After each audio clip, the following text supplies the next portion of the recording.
It's your life. You own it. Yeah. No one else owns it. It's time to get honest. Do you really love your life? Don't let yourself be defined by everybody else. On an all-new Intentional Living with Courtney Meyers, we're talking with interior designer and author Jeanne Collins. Getting fired when you're about to turn 50 as a single parent definitely is an eye-opening experience. All about the pursuit of your passions. All it takes sometimes is just a little push and being open to where you're going to go after you get pushed. Minding your mindset. The more faith and trust you have in yourself, the greater your chances are of being able to overcome fear. And finding the courage to redesign your almost perfect life. If we make perfection the bar, we're constantly failing. You know what? Perfection doesn't happen. You just want the good, and be good with the good. On an all-new Intentional Living with Courtney Meyers.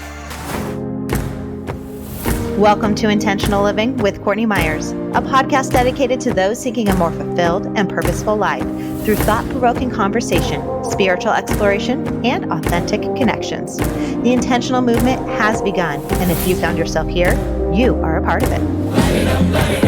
Intentional Living with Courtney Meyers starts now. Hi, Jeanne. Welcome to Intentional Living with Courtney Meyers. I'm so honored to have you here today. We get to talk all about your book, your life pivots, and everything that you have going on. And I'm especially excited because, you come from the world of interior design, which I love. It's kind of how this show started and this business started, as we started kind of tiptoeing in, talking about spirituality and owning who we are by talking about like bringing intention into the home, until one day I was kind of like, okay, who am I kidding? Like, we're talking about like designing our life like you do. So let's get to the heart of it. So, but you've done that. Like, you've done that professionally. You have turned from, designing these dream homes into really redesigning your life and pivoting in life. So welcome. I'm really excited to jump in with you. Thank you so much, Courtney. I'm so excited to talk to you. And yeah, all of those are such fun subjects. And I am blessed that that's what I get to do every day, is talk about this stuff and live this life. It's actually amazing. So what really made you want to switch? Because I know that is kind of what your book is about, and your memoir is that you came to a point where it's like you needed to like really get vulnerable and step in. I mean, the title of your book, 2 feet in, jump right in and kind of make some changes in your life and own who you were. So what really happened to really shake everything up and make you think maybe there's a little bit more to what I'm doing? Right. Yeah. Well, getting fired when you're about to turn 50 as a single parent definitely is an eye-opening experience. So before I was an interior designer, I spent 22 years in advertising sales and ran an advertising sales team. And I got fired just about 4 years ago. It was 4 years ago last week. And when that happened, I was about to turn 50, and it was COVID, and I was a single parent. And I just really was faced with some really hard truths of, am I really happy in this life? And do I want to do this job? And do I want to do this career anymore? And the very quick answer was no way. This job is killing me. This lifestyle is killing me. This job is killing me. So what do I want to do? And I spent a couple months doing a lot of reading and a lot of journaling and a lot of talking to career coaches. From all of that, I decided I really wanted to follow my passion, which was interior design. And so I decided I was going to go back to school and open my own firm because I just decided I really wanted to do something every day that felt like it was giving back to me, and that I was being creative, and that I was, yes, I still have clients, but that I was improving their lives. And in advertising sales, I'm not convinced I was really improving anybody's lives. I was just selling more product and, making corporations money. And I didn't want to do that anymore. And so I really wanted something that had a much deeper meaning. And I felt like if that's what I was doing, I would feel much more aligned with my purpose, and I would just feel more balanced. And in doing that, I really made choices to make myself a priority in my own life and start to become the designer of my life, both, personally and professionally. So on every level imaginable. And then from there, about a year and a half ago, I decided I was going to write a book about all of it. And I did. So now we have my book, which is called 2 Feet In, Lessons from an All-In Life. And yeah. So you know what? All it takes sometimes is just a little push and being open to where you're going to go after you get pushed. Well, I think that is one of the biggest things, because a lot of times I think we know that what we're doing isn't really fulfilling us. Like, it might have served a purpose, and maybe it did fulfill us at one point, but we get to a stage where it's just like, it's not there anymore. And I think when we follow our spirit or our intuition or those internal nudges, it might be telling us, we might know that the answer is to move on, but sometimes it takes something outside of us to actually give us the courage to do it, because otherwise it's scary to be like, no, I'm about to be 50 and I'm going to completely change my life. I mean, I changed my life when COVID happened. And I think that happened to a lot of people. I think that was the push. That was like this giant push that the universe was giving everyone. It's everyone. It is so true. Everyone. COVID was the push to everyone. Yes, that it is time to maybe rethink our life-work balance, as I like to call it. Not work-life, it's life-work. So, yeah. Well, and even that, it's like it's not always COVID that's going to do it. It could be a little thing. You just getting fired. Anyone can get fired, any of these things. It pushes us to really re-examine ourselves. So how do you actually get to that point of past that fear when it happens, when that push happens? How do you move past the holy shit moment? What am I going to do? Because we all are there. We all have it. I lost my job during COVID too. Got furloughed. Right. I had just been on maternity leave. I've told the thing, and it was a very convenient way to give someone cheaper my job. Right. Of course. Very convenient. Yes. Yes. Isn't it? Yeah. But you know what? It's the best thing. And anyone you talk to will always say that these big life moments that seem horrible at the time usually are the best things that happen to us. And it is. It is. I wouldn't be where I am today if that didn't happen. Correct. Exactly. And sometimes those really painful moments have to happen, but you learn from the pain, and the pain is what helps you grow, and it helps you step outside your comfort zone from the pain. And so I always find when people ask me, like, how do you deal with that when crossroads come? And I really reflect backwards first. And I think about, and I actually journal about it. I will journal about all the times that I've been in these fearful places and the universe has provided and it has worked out. And so many times it doesn't work out exactly as I thought it would. Like, it's not like linear like I thought it would be. However, it did work out. I mean, if you would have asked me 5 years ago, would I write a book? My answer would have been absolutely no. But me writing a book has become one of the best things that I've ever done, and for so many reasons. So it's like what I do is I look backwards. And so when I face the fear of the difficult situations, I look backwards and I really journal about all the times that it did work out okay, and all the times that the universe did provide, and all the times that I kind of managed to figure it out and look what happened. And then that gives me more self-confidence, and it kind of boosts me up to be like, okay, this has happened before. You haven't been in this exact situation, but you know what? You've conquered fear before, and you've made choices and found a path and moved forward. And it worked out okay. And actually, to your point, every time it worked out for the good. Every time. And it worked out for the better every single time. So that's what I do, because I feel like when you're stuck in the fear, it's you have to change what your inner mind is talking about. You have to change the chatter, and the chatter needs to move away from the fear and move to the confidence and move to the faith and move to the trust. And so if that's what you're filling your brain with, the thoughts of like, remember how scared you were when you had to do this? And if you have to go all the way back to your childhood, to the time that you were in third grade and you had to get on stage and sing with your class, like, do it. Everyone has something, you might be like, I don't have anything, but you do actually have something. The first time you like told a guy you kind of liked him and wrote like his initials and your initials with a heart, like whatever it is, we've all got it, and it all worked out okay. So, think back, and then that helps build the self-confidence, and it also changes your talk track internally. You change what you're thinking about, and we are what we think. What we put out there and what we think about is what we manifest and what we create. So if you can change that talk track from negative and fear to positive and empowerment, then that's how you can start to take steps to get to where you want to go. Yeah, it's so great. I mean, journaling is such a huge thing we can do. But a thing that you said is like, you start to like look back at these moments.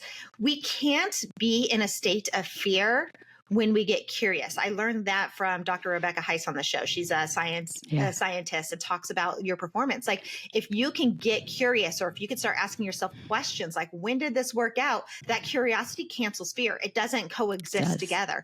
And that's the same thing I've talked about with love. Fear and love, it sounds cheesy, but they don't coexist together. So we have to bring in those emotions to allow ourselves to move past it. But even I mean, just like it always works out. Like that whole thought of it always works out. I was talking to my husband about this the other day, and he had been listening, I think, to a podcast or saw something online. And he said to me, just think about it. Nature, like life, everything always works out for us. It's the man-made things that get in the way, that create these obstacles. But if we just step back, we surrender, and we allow the universe to work, the planets are always in alignment where they're supposed to be. The tree always sprouts. Like everything has its cycle, and it really, truly, I mean, it sounds very esoteric, but yes, it really does always work out. And you could really build that bank of proof by going back as far as you need to, even to your childhood, to see anything that has seemed difficult has worked out. Like there's not a question. You're still alive. You're still breathing, aren't you? It's worked out. Right. Exactly. That's exactly it. It does work out. And I think trusting the universe is a tough one, Gabby Bernstein has her book, The Universe has my back. And that's like one of my favorite books. And I do say that mantra almost every day when I get up in the morning. Like if you really just have trust and faith in something, and it doesn't have to be a God or a higher power, it can also just be learning to have trust and faith in yourself and your ability to make good decisions, or your ability to change your mindset, or your ability to just believe in yourself when you feel like no one else does. And so having faith in you is work that's worth doing, because it's really important that you have faith and trust in yourself. And the more faith and trust you have in yourself, the greater your chances are of being able to overcome fear and be able to deal with challenges when they come their way. Because life is not, like I say all the time, especially as an entrepreneur, and you know this, life is not always sunshine and roses here, folks. Like there's a lot of awesomeness. There's a lot of greatness to us having our own businesses and getting to talk about these things we're so passionate about every day. However, it's not always perfect. And so, but how you come to the table with the challenges and the imperfectness of life is what can really make a difference in how you feel about life and how you feel about the challenges that come your way, how much you internalize those, because that is life. It is just, people get sick, things happen. That's life. Yeah.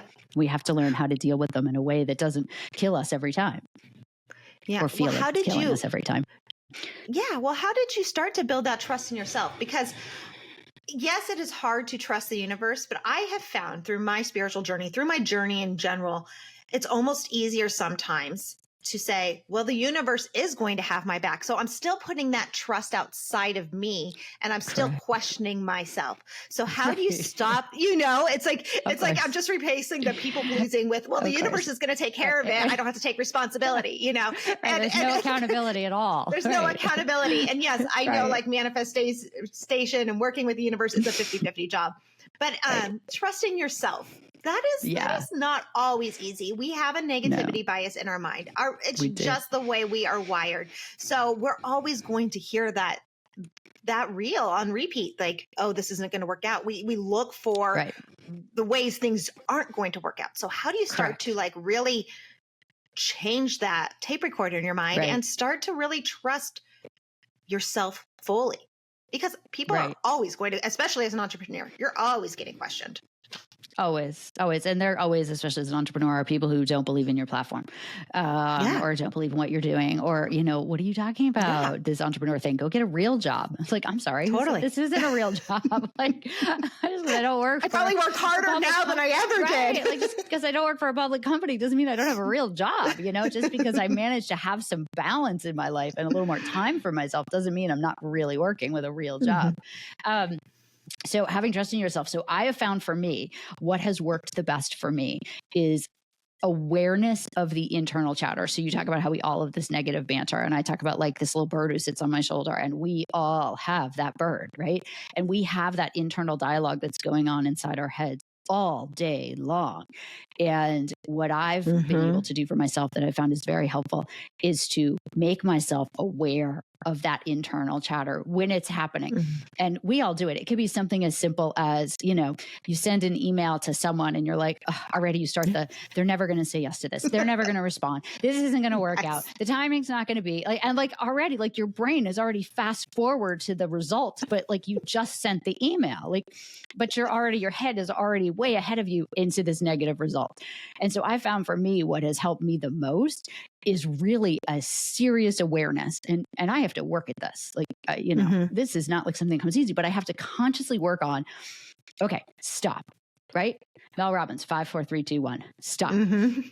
Change the way you are thinking and just be aware of the negative chatter and be aware of like, wait a second, I'm not being present. So for me, a lot of it is turning my brain back to like, you need to be present. Stop worrying about what's going to happen in the future. You need to be present and looking inward. And then to your point, then when stuff really does start working out, that I can trust myself and be like, you know what, you remember the last time you managed to shut your brain off and stop worrying about it and projecting the negative that wasn't even going to happen? Like, why are you worrying about something that hasn't happened yet? But it's work. It is actual work, a lot. But I find for me, awareness of the inner banter is really, really important, because if you're not aware of it, it will just keep going and it just chatters as this dim underneath the surface of everything that's going on in your mind. And so awareness of that banter and tools for stopping that banter. And sometimes for me, it might be as simple as like going to go do laundry, like changing what I'm thinking about and going to a task or getting to a different room or going out for a little walk or going to the yard to play with the dogs, like something that breaks up the cycle that my brain is in. Sometimes I have to actually like physically just go do something else, and something that's somewhat mindless, but something that allows me to be present. Like playing with the dogs, you know, it's a lot easier to just be present when you're playing with the dogs, you know, or playing with your kids, you know, like it's just, it allows you to be more present when you're going for a walk. It's a lot easier if you just like make yourself look around at nature.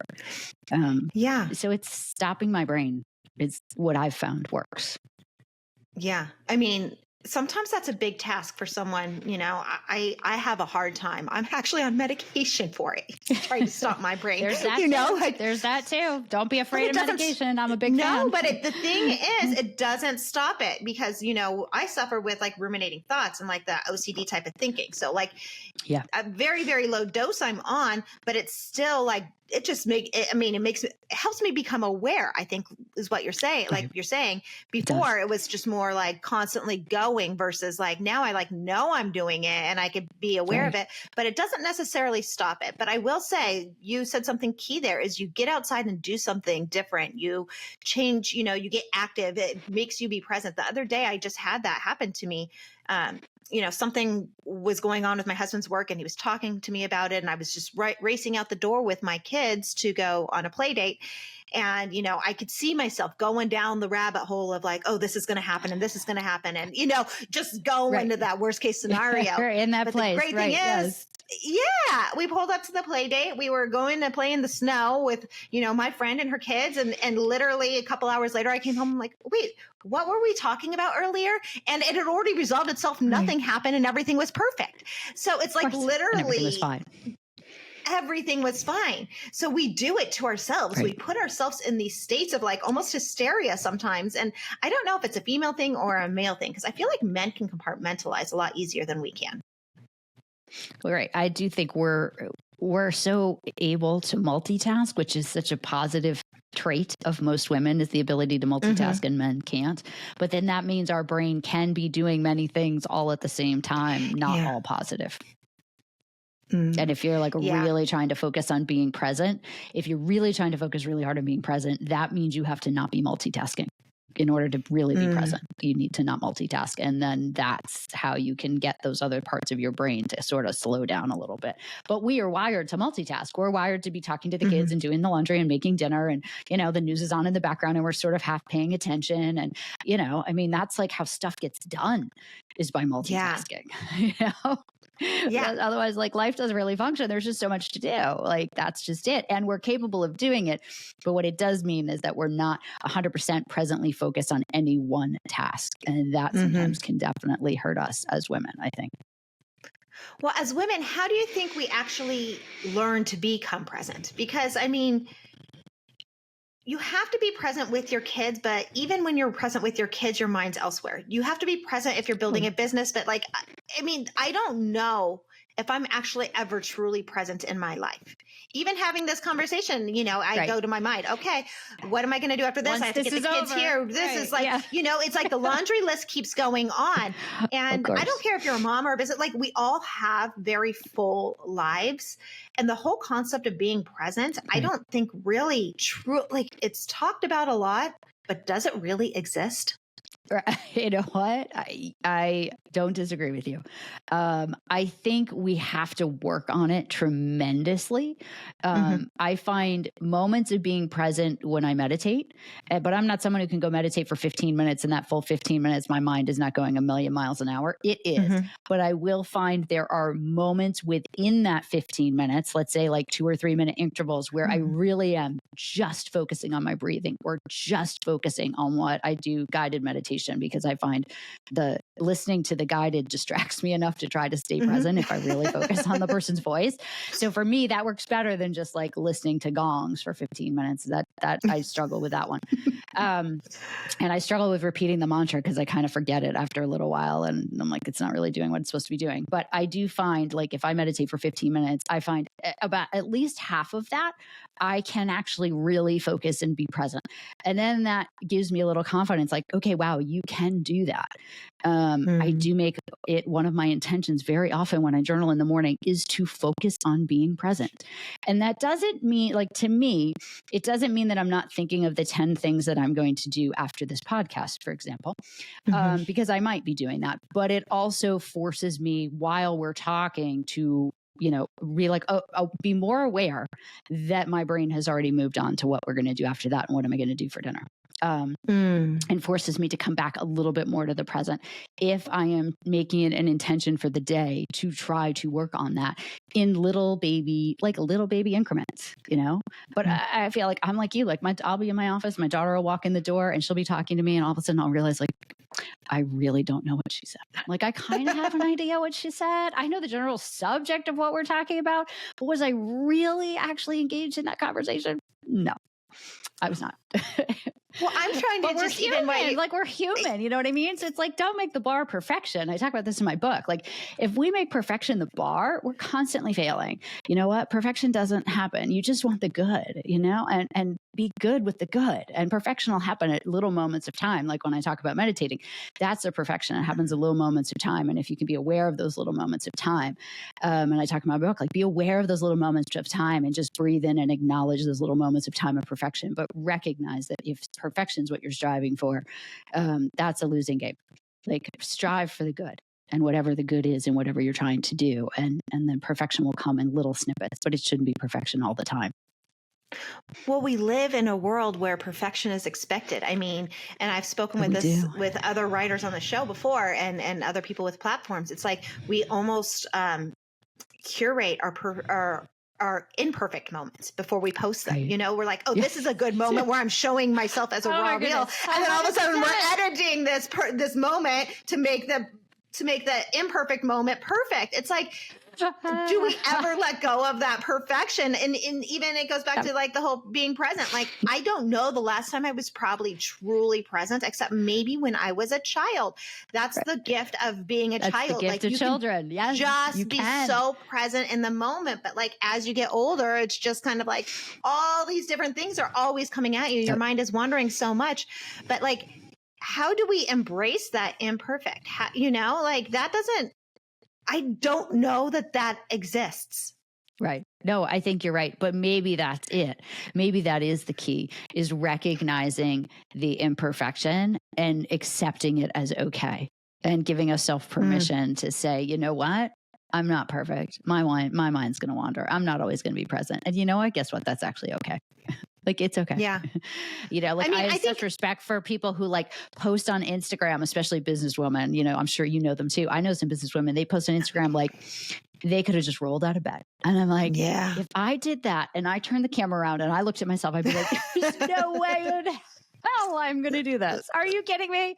Because it's like, okay, if I try to post stuff without a filter, I'm all for that. But like, really? Like, I'm not so sure I want to go that way, or I'll take a video or something. I'll be like, I didn't have any lip gloss on. I don't know that I want to post that. But I appreciate people that really are so authentic with their public personas, especially as influencers and business people or women in business that can influence a lot. But I also think that there's two extremes. You have that, which is like so raw and vulnerable. And then you have the perfection, which is people only posting about their perfect lives and their perfect vacations and their perfect bodies. And you're like, okay, where do I fit in this world? Because I'm not on either of those spectrums. So I think a lot of that goes back to being really comfortable with yourself and figuring out how to get comfortable in your own skin with your own imperfections, but also having the ability to focus on the perfections and the things that make you unique and the things that you want to be grateful for. And the more we switch the narrative back to being grateful and less focused on being perfect and being grateful for the good, the easier it is for our mind to go back to being grateful and back to the good and kind of stopping that, fun little bird who talks all day long to us. Well, I also think we need to notice, yes, those people that are coming out and being vulnerable online, are they truly, like, we have to also take everything we see with that grain of salt. How many takes did they take when they got out of bed and had their hair all messy? We don't really know. Right. Is that really the first 5 minutes, or is that more like an hour and a half into it? Like there's days when I'm like, okay, I could be, I'm better raw than I am other days. My raw, like there's a scale to my rawness and my authenticity that I'm willing to show sometimes. So, I mean, I think that's with anything. That's anything we're taking in. That's anything we're absorbing. That's this conversation in general. Like we have to always understand that we're most likely always putting our best foot forward. There's always a skew. Like you come from advertising. There's always something behind it. We're always selling something. So I think as a consumer or as a listener or someone that's taking in the social media, we have to be aware of that. It comes back to your whole thing of being awareness. Like we need to let ourselves have our own truth filter to see whether it's our self-talk, whether it's what we're taking in, whatever it is, whether it's our presence. We have to have our own filter that we understand, our own barometer inside to say, okay, this is real, or yes, I agree with that, or I mean, all of it. Totally. Yeah. No, you're right. Yeah. Because we control what we absorb and what we take in, and realizing that, we were talking about this, right? Like we are the designers of our own lives and we get to make those choices for ourselves, and, giving ourselves permission to define those boundaries also, of how we are going to view perfection or how we're going to view ourselves within the grand scheme of life, within our friends or our social circle or whatever.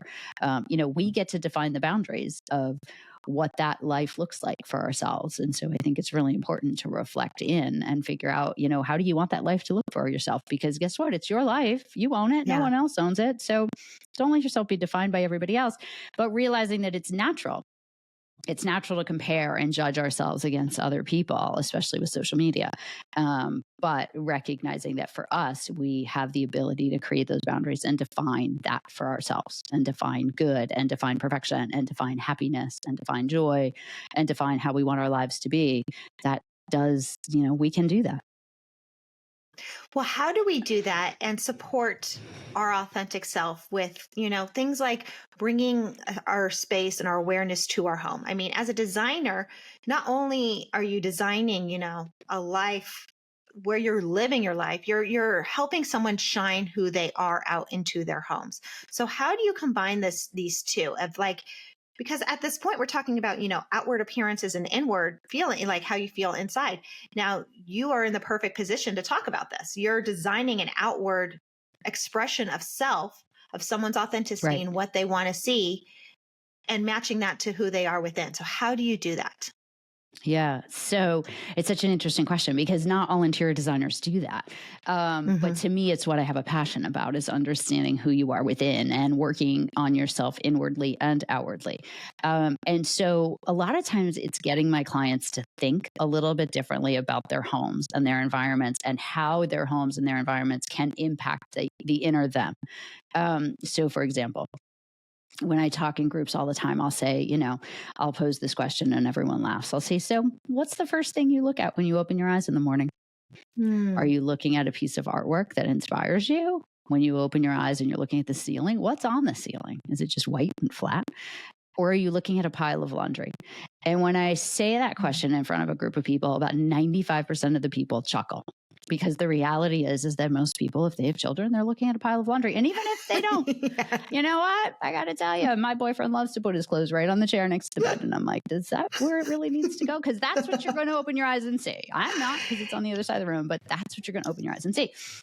So it's creating awareness for them. And then I give them an example in my house. I'm like, you know, on my house, the ceiling in my bedroom has really geometric, artsy wallpaper on it. So if I open my eyes and I'm looking at the ceiling, it's very interesting and it's intriguing. And I can get kind of lost in that when I first wake up, instead of getting lost in the to-do list or picking up my phone right away. Or I open my eyes and I see this piece of artwork that has tons of meaning and significance to me. And I really try to keep the laundry, you know, in the laundry room, not like in the closet, not where it's the first thing I see in the morning, because making an awareness of things like your sensory experiences when you wake up. I do the same thing with, what do your feet touch when they first wake up? You know, what's the first thing that your feet feel when they hit the floor in your room? Because your feet are going to hold you all day long. And so what is that first sensory experience for your feet? Is it a nice soft rug? Is it a hard rug? Is it something you hate? Is it the hard floor? Is it cold? Is it warm? What is that experience? And so as I start to talk to my clients about these sensory experiences, they start to think about their spaces a little bit differently. And recognize that, you know, my job is to design a beautiful space and that has a lot of function, but I'm also going to design it with these things in mind for you. You know, and like I say to people, we also talk about what happens when you first walk in the door in your house, however that is that you, whatever door you walk in, what does that experience look like? And for most people, it's somewhat chaotic. You know, it's like you're walking into a mudroom maybe that has like clothes everywhere and shoes everywhere and stuff everywhere. And so I'm like, okay, that might be fine, but how does that make you feel? If you pay attention, I'm like, pay attention for a couple of days every time you walk in the house. How do you feel? Do you feel your heart actually beat differently from the chaos? Or do you walk in the room and feel like, I really love it here. It's really organized. It's really clean. It makes me really happy and joyful to walk into my house. How do you feel? And then we design spaces that align with those emotions that they want to get out of their different spaces. So it's not just about function and beauty. It's about getting them to understand the energy that their home creates, the flow that their home creates with where we put the furniture, where we put the doors, the lighting, the mooding, the coloring. Everyone has a different point of view on color. I love yellow. I have it in my sunroom. It's great. Lots of people hate yellow. They'd never put yellow in their sunroom. I love it. My painter's been asking me for years to take the yellow off the walls. I'm like, but I like it. I like it. It doesn't matter. I like the yellow. So, but colors mean different things to different people. So understanding for my clients, what's their relationship with color? And how does color make them feel?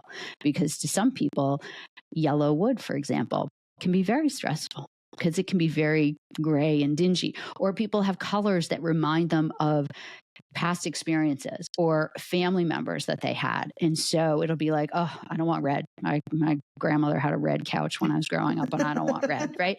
But getting people to talk about that stuff, because it's stuff we never talk about, is how I help them understand that these things like colors and textures and flow and what they see and function can really make a difference in how they feel within their homes. And starting there, then okay, I'll make it pretty and I'll make it function and all those other things. But how do you want to feel?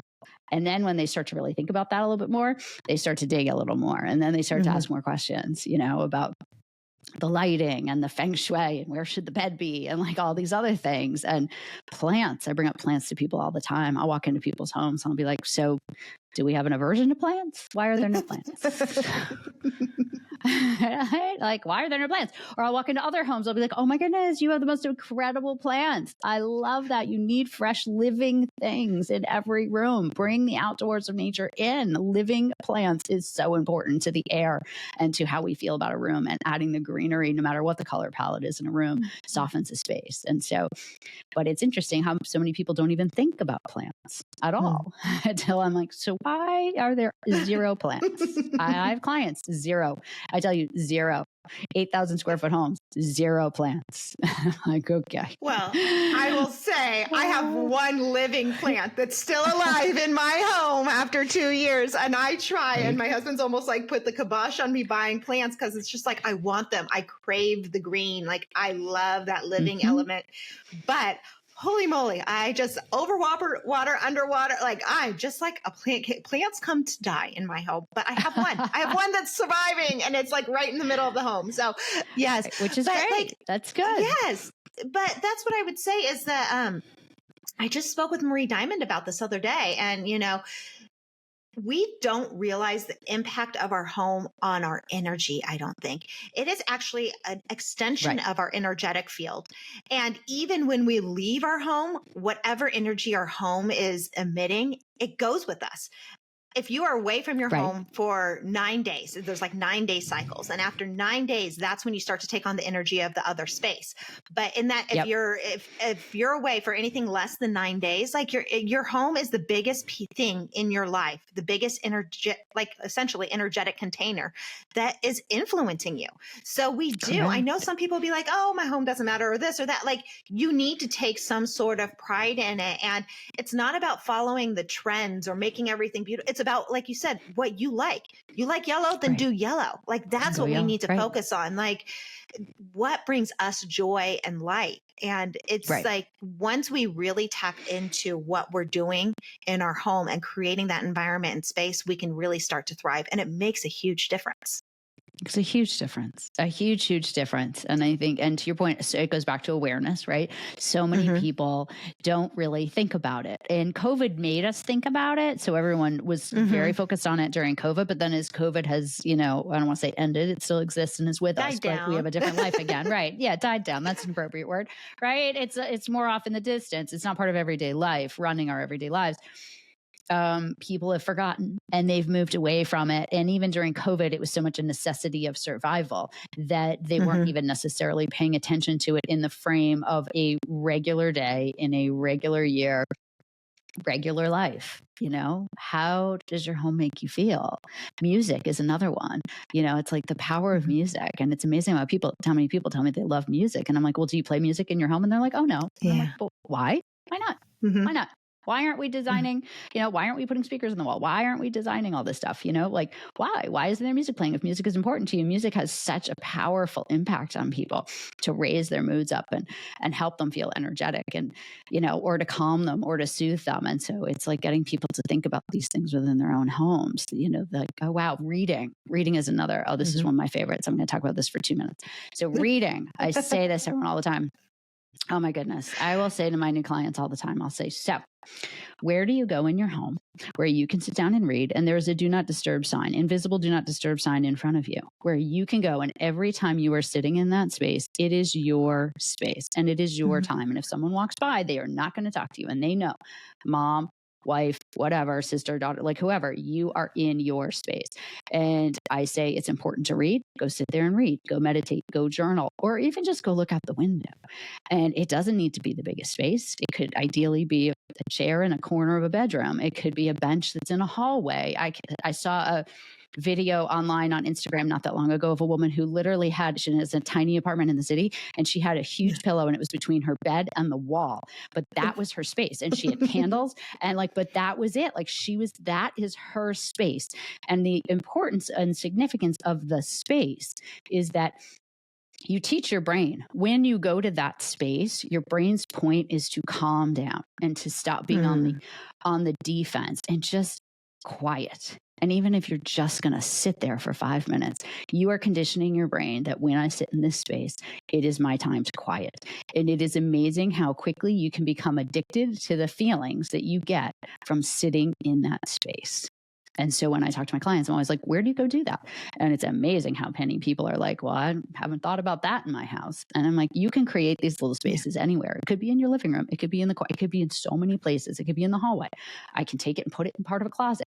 But really consciously creating these spaces that you actively go to every day, even if it's just for 5 minutes, to tell your body and your brain, let's just breathe.